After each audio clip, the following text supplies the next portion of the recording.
Pública. Vou fazer a mediação nesse período da tarde. Queria agradecer o convite do núcleo, voltar à defensoria, que estava afastada aí por um bom tempo, voltar já participando deste evento. Já peço antecipadamente desculpas pelo nervosismo ao ler aqui a ficha dos nossos convidados, que são bem extensas e exigem um inglês apurado que eu não tenho, né? Então,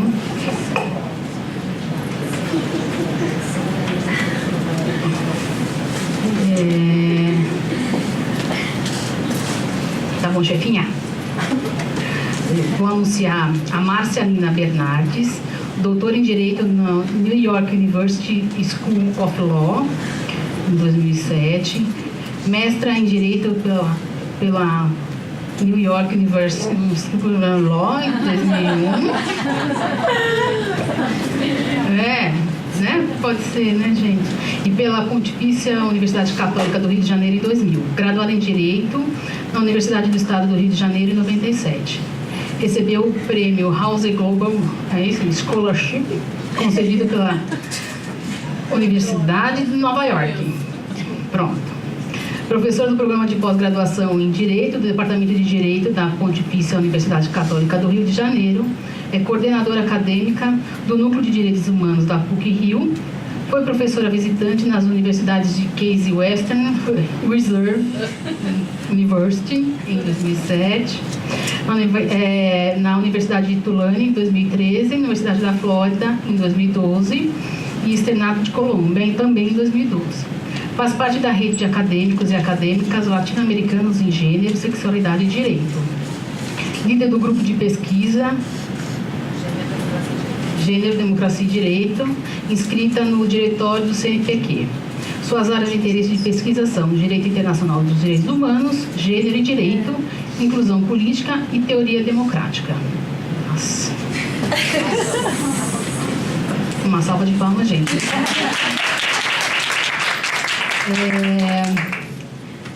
No lugar da Priscila, é isso? No lugar da Priscila, que ela não pôde vir, ter previsto, por a nossa mesa, e não menos importante, Pedro Toledo, formado pela Universidade Católica de Santos, pós-graduando em Direito Público e produtor do Simpósio Internacional de Assistência ao Parto desde sua primeira edição.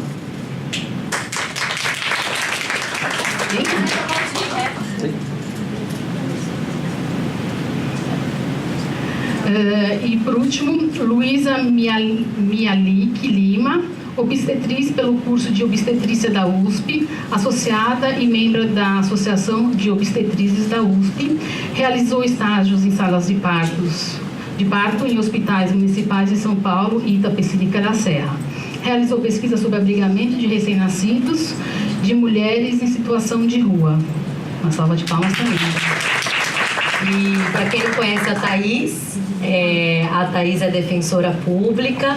Ela foi coordenadora do Núcleo da Mulher numa época em que não havia afastamento. Então ela fazia a banca da defesa das mulheres e ainda era coordenadora do núcleo, né? Lutou muito pelo afastamento, lutou muito e é uma das, com certeza, precursoras de trazer o debate e a importância da defesa da mulher na defensoria. A gente sabe que ainda temos muitos obstáculos em todas as instituições para que essa defesa efetivamente ocorra na sua integralidade. Então essa é a Isa Helena, uma salva de palmas também. E agora também mãe de trigêmeos. Também tem mais Obrigada. Meu papai vai ser chato aqui no começo. Teremos 30 minutos para cada fala e ao final a gente abre para debates, tá bom? A gente começa então com a Márcia. Boa tarde a todas e todos. É uma enorme alegria estar aqui. Já me sinto em casa. Qualquer convite da Defensoria eu vou sempre aceitar. Tenho admiração enorme pelo trabalho dessa instituição, né, em vários estados da nossa federação. Certamente na Defensoria aqui de São Paulo, que eu vi nascer também. Então é uma alegria enorme estar aqui. E é uma tarefa difícil falar, não sei quem estava aqui na mesa da manhã, foi uma mesa de altíssimo nível. Fica uma responsabilidade enorme aqui de continuar no mesmo nível da manhã. E o que me foi pedido apresentar aqui hoje foi uma pesquisa também que eu conduzi sobre medidas protetivas. A gente chamou de violências interseccionais silenciadas e medidas protetivas. Então, vou contar um pouquinho da história dessa pesquisa e dizer o que aconteceu desde então, né? Eu sou uma pesquisadora muito teórica. Minha área é teoria crítica do direito, né? E direito internacional também. Então, a minha discussão sobre questões práticas, pragmáticas, né, da operação do funcionamento do direito é um esforço, assim, no sentido de que eu reconheço como sendo absolutamente indispensável. A teoria só existe se for, de fato, para nos ajudar a entender a prática e para nos fornecer ferramentas de maior intervenção na prática. Mas eu não sou uma prática do direito, eu não sou especializada em processo penal, em nenhuma área dogmática, na verdade, eu sou especializada. Mas a minha discussão já antiga e epistêmica, né, e teórica e filosófica sobre as relações entre gênero e direito me levaram a pensar muito nessa relação entre militância e academia, e nunca se refere em especial ao direito das mulheres. Essa militância foi especialmente articulada na pauta da violência doméstica, né? Enfim, tem toda uma história muito pessoal de como isso aconteceu para mim, que vai acabar aparecendo ao longo da fala, mas que, por enquanto, eu vou encurtar e já falar um pouco mais objetivamente da pesquisa. A discussão sobre violência doméstica é um dos poucos temas que é unanimidade na agenda de todos os feminismos, né, de todos os lugares, de todas as matizes no planeta, né, porque é realmente a sua feição mais violenta do sexismo que, de forma, né, absolutamente permanente e definidora, estabelece as relações entre os gêneros, né, em sociedade. Essa violência doméstica, então, quer dizer, a ideia de violência doméstica, que na verdade é uma construção também do movimento feminista, né, o conceito de violência doméstica precisou ser construído pelo movimento, os movimentos feministas. Isso aconteceu principalmente ao longo da década de 70, em especial. Possibilitou uma série de lutas interessantes que no Brasil resultaram na Lei Maria da Penha, né? Então, a Lei Maria da Penha, para mim, pessoalmente, quem minimamente já viu minha produção, as coisas que eu já publiquei, é uma vitória muito importante, no sentido de que conseguiu, é uma expressão muito direta, né, de militância feminista, teve uma participação muito intensa da sociedade civil na sua deliberação, na discussão dos seus anteprojetos, antes que ela fosse aprovada, e responde muito diretamente a uma série de parâmetros que internacionalmente foram já, né, enfim, de algum modo consolidados como sendo respostas necessárias do Estado a esse problema, né? E no direito internacional, em alguma medida, constitui um espaço interessante para a gente pensar sobre políticas públicas, porque permite uma visão comparada, né, das melhores práticas. O direito internacional, no que se refere ao direito internacional dos direitos humanos, em grande medida, não exclusivamente, nem primordialmente, mas em grande medida resultado de muita luta de muitos lugares que conseguiram, né, e que essas lutas se encapsulam em alguns parâmetros presentes em convenções internacionais, em decisões internacionais. Na esfera internacional, a relação entre Estado e indivíduo ela fica diferente, né? Ela fica mitigada, você tem uma oportunidade de falar com autoridades estatais que internamente você jamais teria acesso, né? Então, quando você tem um litígio internacional, por exemplo, você tem uma configuração de poder que internamente é bastante difícil de ser alcançada. E, nesse sentido, certos resultados internacionais exprimem de uma maneira um pouco mais direta alguns desses entendimentos que a militância foi construindo em diferentes áreas da noção dos direitos humanos. Então, Maria da Penha é a expressão muito grande disso e é muito celebrada em muitos lugares do mundo, né, como uma lei que corresponde a esses parâmetros e que corresponde aos anseios da militância. Quem acompanha a discussão de violência doméstica no Brasil sabe que a gente passou por períodos, né, que dava mais ou menos para a gente pensar assim, em 3 fases. Uma fase até o início da década de 80, em que o Estado brasileiro simplesmente não interagia, não havia interlocução com o Estado brasileiro no que se referia à discussão sobre violência doméstica, né? O movimento feminista naquele momento articula campanhas importantes, como Quem Ama Não Mata, né? E articula uma série de outras formas de pressão para conseguir fazer com que minimamente houvesse uma reação, um reconhecimento do Estado disso como um problema político público, sem muitos efeitos. Ao longo da década de 80 e 90, você começa timidamente a ter alguns estados reconhecendo a existência disso e criando inicialmente as delegacias de atendimento à mulher, né, com todos os problemas de funcionamento, e alguns serviços como o SOS Mulher, em alguns lugares isso minimamente se institucionalizou.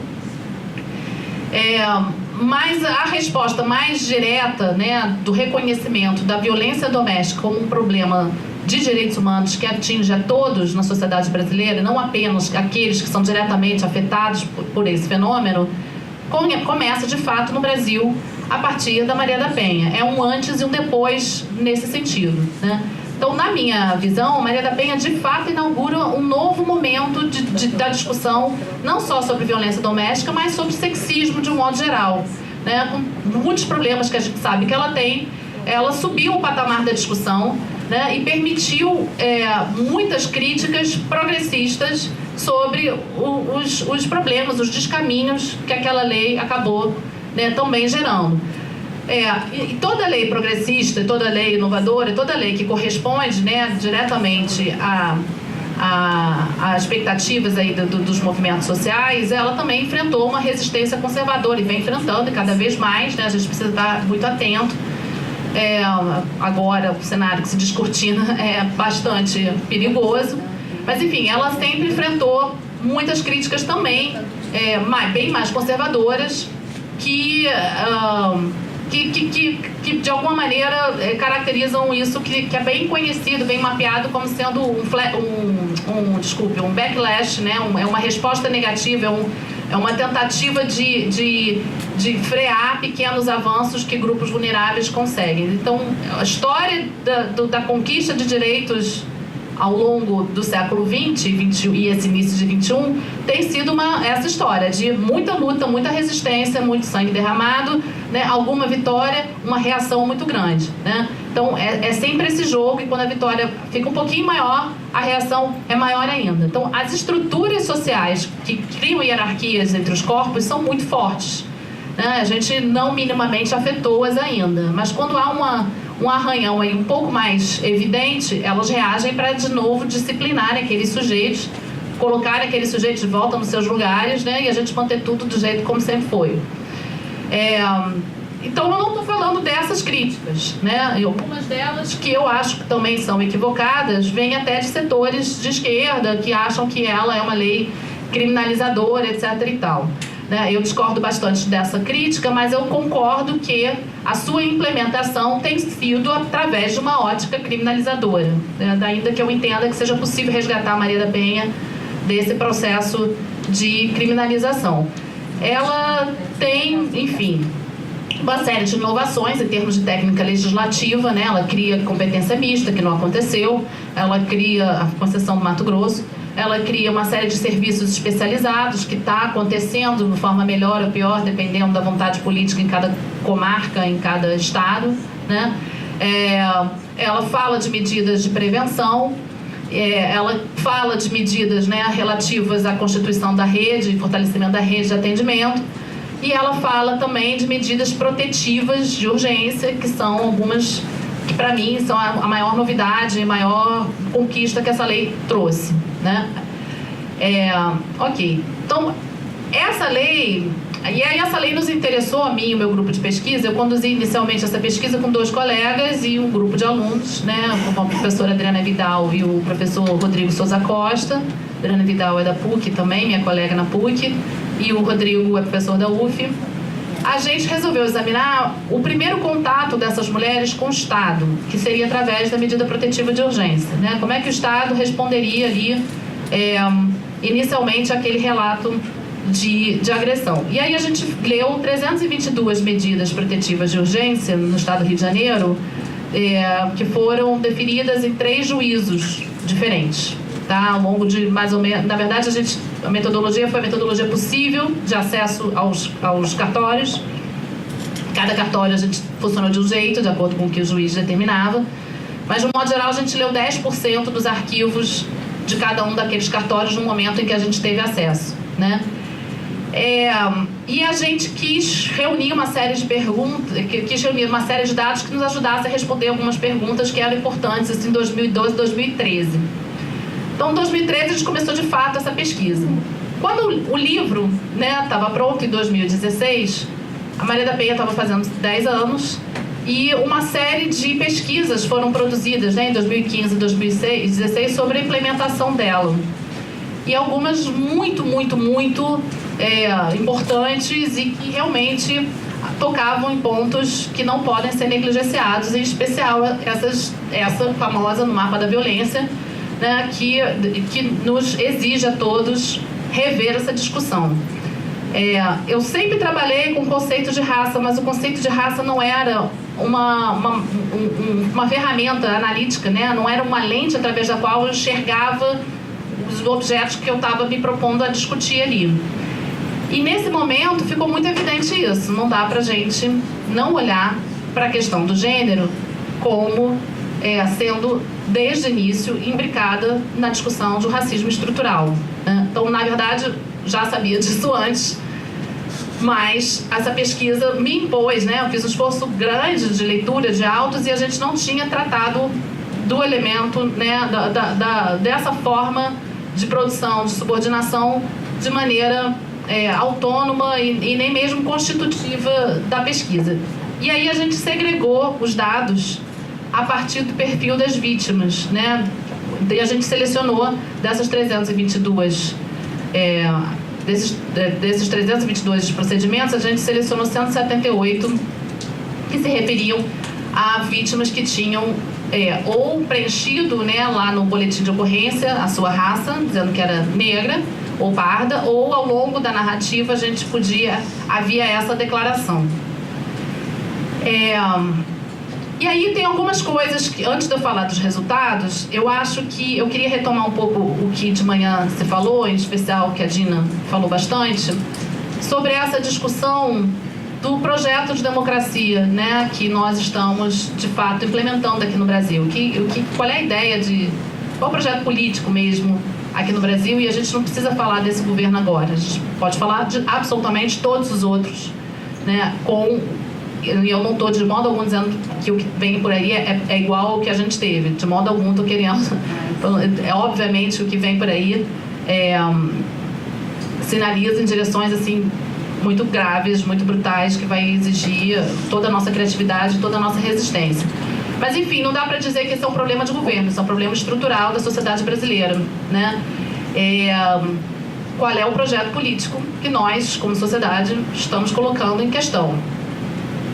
Por que eu retomo essa pergunta da Dina? Porque a análise desses dados nos deu elementos para corroborar essa tese que ela de manhã apresentou, relativa à função do Estado de Direito. Quais são os problemas da Maria da Penha, que eu acho que é uma lei boa, em relação às suas insuficiências? É falta de implementação, uma implementação equivocada, ou ela está sendo implementada exatamente do jeito que era para ser implementada?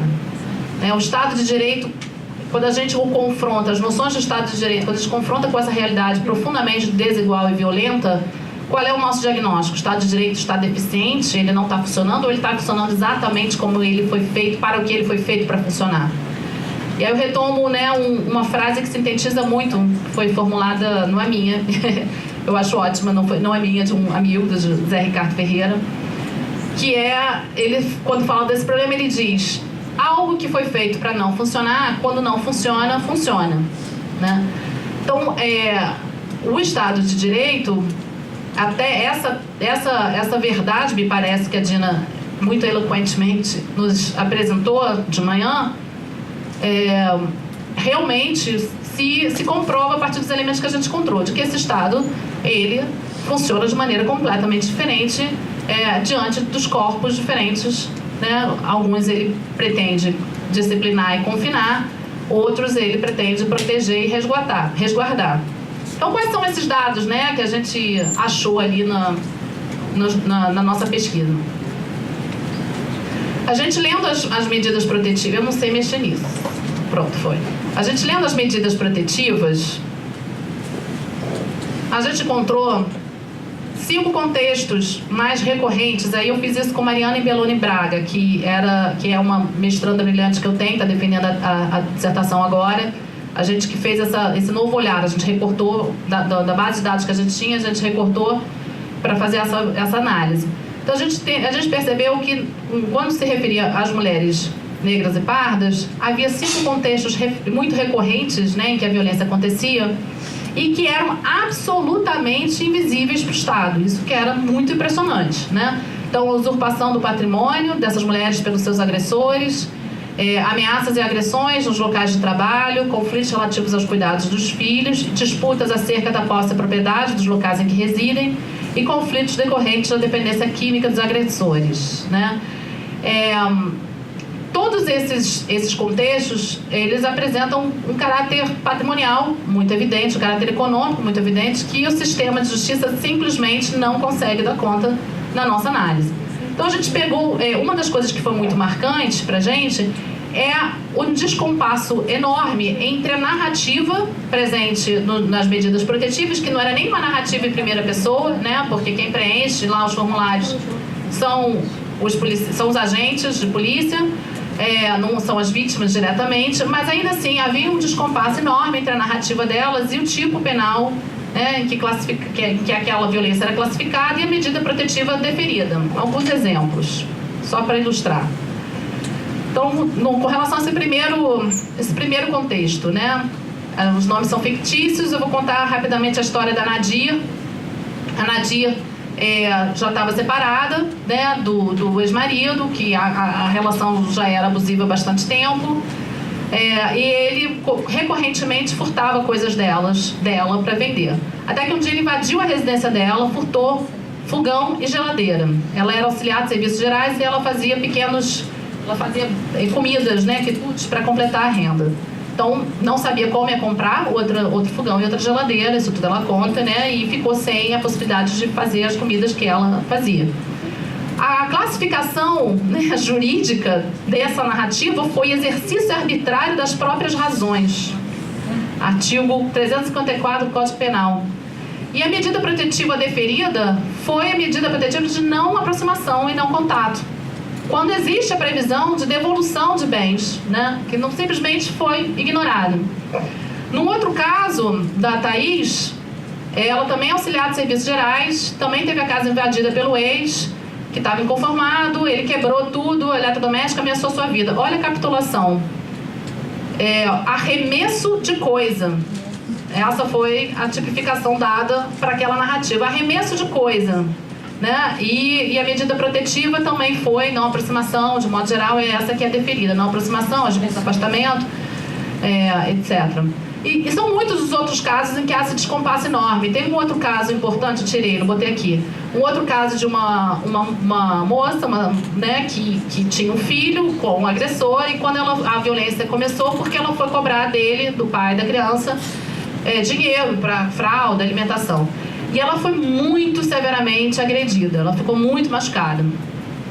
E isso foi tratado como lesão corporal, grave, inclusive, mas a medida protetiva que foi dada foi de não afastamento. Ninguém discutiu, a gente não sabe se dava para pensar em alimentos, a questão da guarda, nada disso foi falado. E ela não tinha renda, ela continuava dependendo dele para poder, né, manter os filhos. Então, essa medida protetiva de não afastamento, né, de não aproximação, era totalmente inócua, porque ela precisava entrar em contato com o pai da criança para poder, né, manter os cuidados da criança. A gente não viu quase nenhum deferimento de alimentos, a discussão sobre guarda não apareceu, discussão sobre abrigo não apareceu nenhuma dessas ações, nenhuma das 322 ações que a gente leu, houve qualquer menção ou discussão sobre abrigamento. E aí isso nos fez pensar uma série de questões interessantes, né? Além disso, mais um dado objetivo, que também diz respeito ao universo maior, né, das 322, a gente, nesses 3 juizados, a gente viu que massivamente era cumprido o prazo de 48 horas para deferimento da medida protetiva. De fato, o trâmite no cartório funcionava de forma a haver esse deferimento em tempo hábil. Mas o cumprimento do mandado levava para sempre. Muitas vezes não era cumprido. E aí ficava aquela diligência indo e voltando, e o mandado não era cumprido. Não era cumprido porque, via de regra, quando se referia a mulheres negras e pardas, era endereço não localizado, impossibilidade de acesso por conta de conflito, né, de segurança, enfim. Isso tudo nos diz algumas coisas interessantes, importantes, sobre o funcionamento do sistema de justiça, mesmo numa lei que eu entendo que é bacana. Peraí que eu acelerei. A gente tem um problema de enquadramento do que é juridicamente relevante, né? Como é que o sistema de justiça decodifica a realidade? O que ele considera que é relevante juridicamente, o que não é? A gente tem um problema enorme sobre questões de prova. O que conta como uma prova confiável, né? E a gente tem um problema enorme sobre a linguagem disponível. E esse problema se manifesta de duas maneiras. Numa tradução mesmo, de forma a esvaziar enormemente o relato dessas mulheres. Então, eu tive num evento com uma delegada que é muito atuante, né, Eugênia, delegada, hoje subsecretária de Segurança Pública de Teresina, e ela contando sobre as investigações de feminicídio. E isso está muito perto do que a gente viu, só que a gente enfim, a gente não examinou o mesmo ponto que ela estava examinando. Mas ela dizendo que ela precisou fazer muito treinamento para que não houvesse uma decodificação, para que não houvesse uma tradução da linguagem da agredida ou das testemunhas para algo que seria juridicamente aceitável, algo que seria polido no ambiente, né, erudito do direito. Então, a escolha das palavras das vítimas é alterada, a forma como elas descrevem o contexto, né? Então, em situações de que houve estupro, e aí a testemunha fala, eles estavam namorando. Aí a pessoa escreve no boletim de ocorrência que a vítima estava flertando com...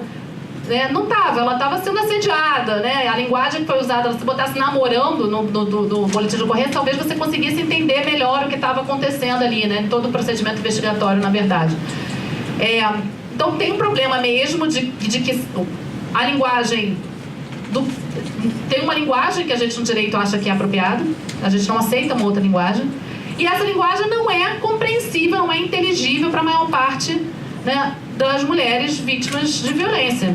São muitas as pesquisas hoje em dia que relatam isso, né? De mulheres que passam pelo procedimento, chegam ao final, não têm ideia do que aconteceu. Elas não têm ideia do que ficou decidido, do que vai acontecer com a vida delas, e isso precisa ser, né, depois, de novo, traduzido geralmente pela equipe multidisciplinar, porque elas não encontram apoio nesses atores estritamente jurídicos. Tem pesquisa do CNJ agora, que foi feita pela Marília Montenegro, tem uma série de pesquisas, são muitas, Salete Silva, na Bahia, fez pesquisa também nesse sentido. Então, há esse esforço permanente de se arredondar o quadrado para que certas pessoas, certos sujeitos, certos corpos se encaixem no direito. O direito não foi feito para essa população, não foi feito para atender essa população, né? E aí a gente tem outras questões, aí você começa a investigar mais além, você vai ver também ainda no funcionamento do sistema de justiça, por exemplo, o argumento da Ana Flausina, que é uma feminista jurídica negra super importante e muito rigorosa e muito potente. Num artigo que ela tem sobre a Maria da Penha, ela fala inclusive daquela questão super delicada para o movimento feminista hegemônico, majoritariamente branco, que é quem, de fato, levou a cabo esse movimento que desagou na Maria da Penha, né? Que é a questão da lesão corporal leve, ação penal condicionada, incondicionada, possibilidade de retratação ou não. Então, a ideia de impedir, né, a retratação justamente atende a essa necessidade de vamos proteger a mulher de toda a pressão para que ela retire a queixa, né? Ela está sob muita pressão, então se isso for disponível, ela vai sofrer muita pressão e ela vai retirar a queixa.